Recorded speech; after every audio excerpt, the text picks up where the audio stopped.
Quiero empezar primero agradeciendo a la Consejería de Educación, en nombre del viceconsejero, que venga hoy aquí a expresar lo que el Gobierno piensa sobre la importancia de darle continuidad al proyecto de barrios orquestados en Canarias. Y lamentar que la Consejería de Cultura considere que este asunto no es de su competencia. Es verdaderamente lamentable que un Gobierno diga que un proyecto cuyo eje vertebrador es la cultura a través de la música no es de su competencia y se despache delegando esto en otra área. Pero vayamos a lo importante, a poner en valor el proyecto. El proyecto de Barrios Orquestados es un proyecto cultural, pedagógico, es un proyecto social, fundado en Canarias en el año 2011 por el músico y pedagogo José Brito, cuyo objetivo principal es que se creen orquestas sinfónicas. El objetivo principal, repito, es que se creen orquestas sinfónicas en barrios con necesidades especiales, en barrios vulnerables, a través de un modelo además gratuito, inclusivo y comunitario, donde la música, la formación musical para niños y niñas, para jóvenes y sus familias, es el elemento esencial.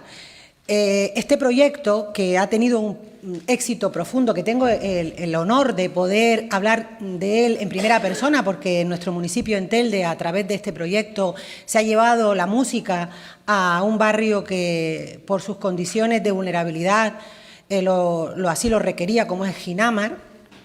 Me consta que es un proyecto que ha dado la oportunidad a niños y niñas que nunca hubieran tocado un violín, tocado me refiero ni siquiera físicamente, una flauta, una guitarra, pudieran tener la experiencia de aprender y de sentir lo que la música puede aportar a sus vidas y el cambio profundo que la música, el arte y la cultura provoca en su vida. Por tanto, es un proyecto de transformación social, sin duda, y además de integración comunitaria. La integración comunitaria, el desarrollo comunitario, es una asignatura de todos los gobiernos en su conjunto. Un Consejo de Gobierno que se precie, que quiera luchar por erradicar la pobreza y la exclusión social, que quiera fomentar la cultura, que quiera fomentar la educación, que quiera fomentar una sociedad igualitaria, debe apostar por este tipo de proyectos. Un proyecto que comenzó en Las Palmas de Gran Canaria, en el barrio de Tamaraceite, pero que se ha ido extendiendo, como decía, no solo en Gran Canaria, en Ginamar o en La Feria, sino que ha llegado a Tenerife, a barrios como La Cuesta, Ofra, Taco, Añaza, La Palma, Lanzarote. También ha iniciado experiencias pilotos en otras comunidades. En esto somos innovadores, para una vez que tenemos la oportunidad de liderar proyectos donde somos los mejores. Una parte del Gobierno se pone de lado, tristemente. Decía que se ha llevado a otras comunidades como el País Vasco, Madrid, incluso ha tenido y tiene colaboraciones internacionales con Senegal, con Honduras y con México. Además, en el año 24 este proyecto ha contado con más de 1000 participantes activos por curso escolar, con más de 15 barrios integrados, cerca de 100 profesionales entre coordinadores, personal técnico y docentes. Es un proyecto que ha sido reconocido con premios y distinciones a nivel autonómico, a nivel estatal y a nivel internacional por su enorme contribución social y educativa. En definitiva, Barrios Orquestados es un proyecto que va mucho más allá de ser un proyecto musical. Es una herramienta de transformación social, un instrumento de inclusión y de cohesión social en zonas vulnerables. Bueno, a pesar de que ha demostrado ser un proyecto eficaz, a pesar de que todo el mundo coincide en el enorme valor que tiene para la sociedad canaria, no ha conseguido algo que es fundamental, que es ser un proyecto que tenga garantizada su continuidad. Para que se garantice la continuidad de cualquier proyecto es fundamental la estabilidad económica.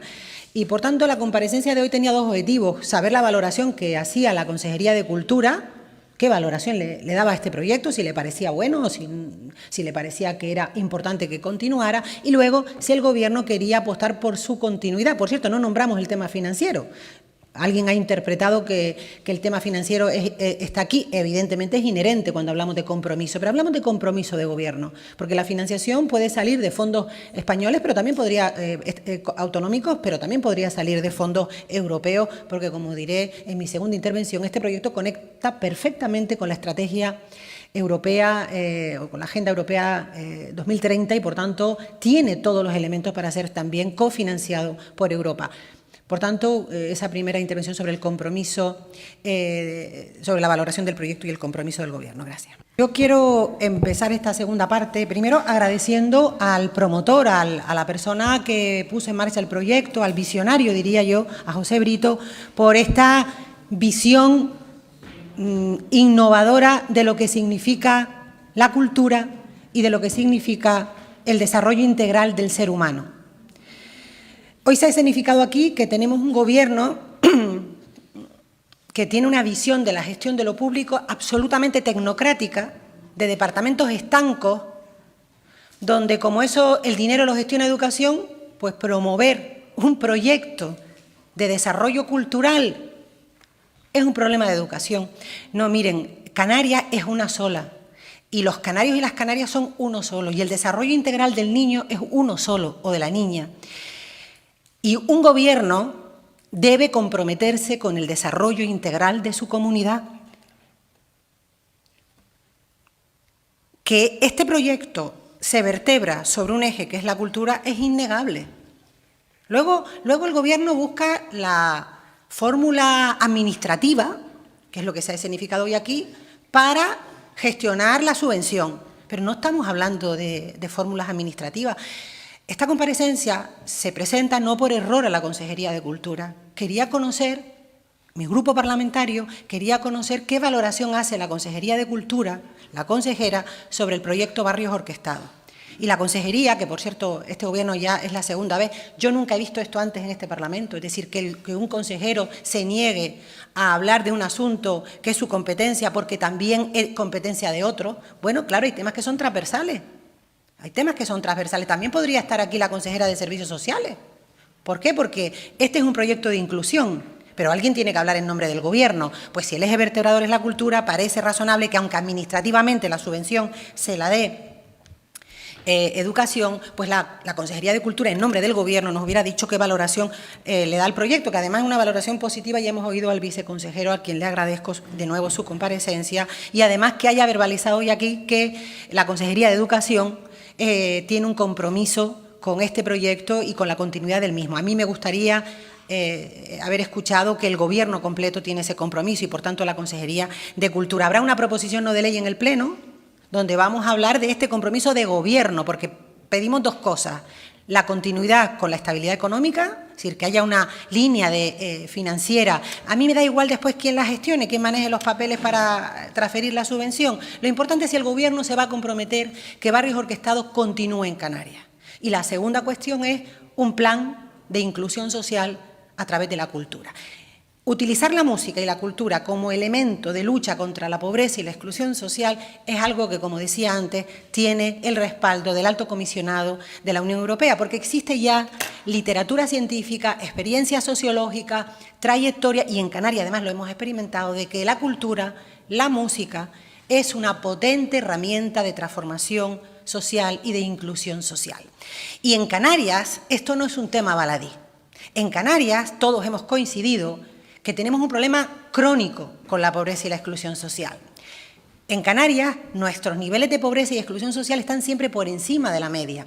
Y da igual el ciclo económico, es decir, cuando estamos en recesión hay un alto nivel de pobreza, pero es que cuando estamos también en expansión económica, cuando la economía va muy bien, como dice el señor Clavijo, sin embargo, nuestros indicadores de pobreza y exclusión siguen siendo importantes.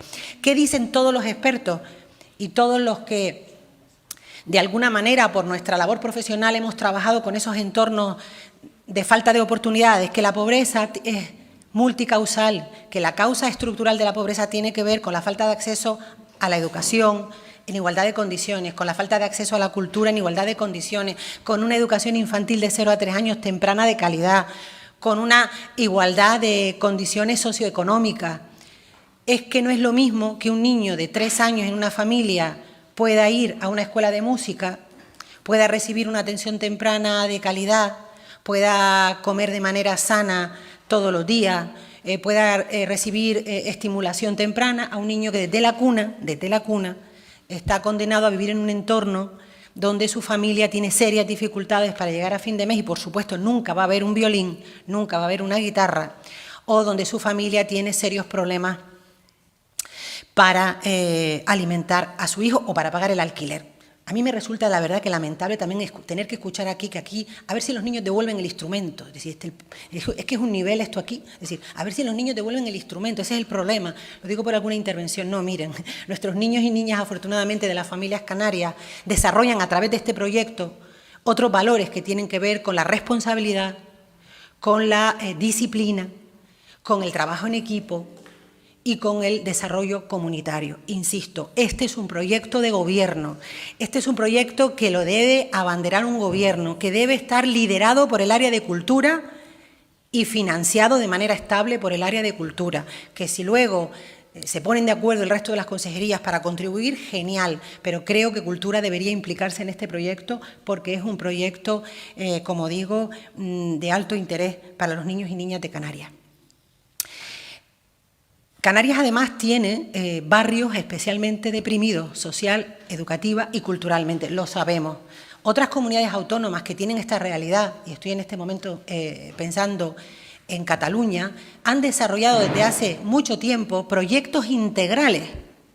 Proyectos integrales. ¿Qué significa un proyecto integral? Bueno, pues todas las administraciones, desde la local a la insular, a la autonómica, se ponen de acuerdo para desarrollar proyectos que lo tiene que liderar alguien, pero se trabaja de manera coordinada en mesas interadministrativas e intergubernamentales, para el fin último es desarrollar plenamente toda la potencialidad del niño o niña. Yo insisto, me hubiera gustado escuchar a la consejera, sinceramente no entiendo qué problema había en que nos hubiera dicho qué opinaba del proyecto, era lo único que yo pretendía.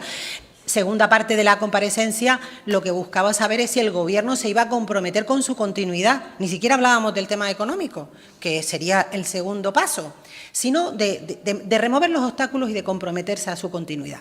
Y en materia económica, evidentemente, este Gobierno no tiene ningún problema económico para financiar este proyecto. Un Gobierno que ha aumentado el presupuesto en 2 años en 1.500 millones, ¿va a ser un problema financiar 300.000? Yo pienso que no, que este Gobierno tiene recursos para financiar de manera estable, permanente, plurianual, un proyecto de estas dimensiones. Pero es que además estamos hablando, alguien decía antes, todos estamos de acuerdo con la cultura, esto no tiene ideología. Miren, aquí ideología tiene hasta por dónde va la tubería para el suministro del agua. No me da tiempo a explicar por qué, esto me lo explicó una vez un ingeniero de obra pública. Dice, no, Carmen, todo tiene ideología. Y normalmente el que dice que no tiene ideología es que la esconde, y la esconde porque sabe que no tiene muy buena prensa su ideología, que suele ser esa ideología que recorta derechos, recorta en la cultura, recorta en la educación, recorta en derechos sociales. Esos suelen ser los que no tienen ideología. Y los que tenemos ideología y no la escondemos y la tenemos de izquierda, decimos que están los gobiernos que recortan en cultura, este es uno de ellos, y luego están los gobiernos que apuestan por la cultura, como fue el gobierno liderado por el Partido Socialista y Nueva Canaria. Y hoy también se ha escenificado aquí. El Partido Socialista y Nueva Canaria hemos coincidido que es lamentable que la Consejería de Cultura no le importe que se muera por inanición el proyecto Barrios Orquestados y, sin embargo, los partidos que apoyamos la cultura hemos dicho hoy aquí que es imprescindible que en su consejería se implique. Estamos a tiempo de corregir, esperamos que en la proposición no de ley todo el Gobierno, todos sus diputados, que al final aprietan el botón que les manda el Gobierno, es decir, aquí sabemos cómo funciona esto, pues que todos los diputados que apoyan al Gobierno aprieten el botón del sí a barrios orquestados, sí a la música y sí al desarrollo social, cultural y comunitario de esta tierra. Muchas gracias.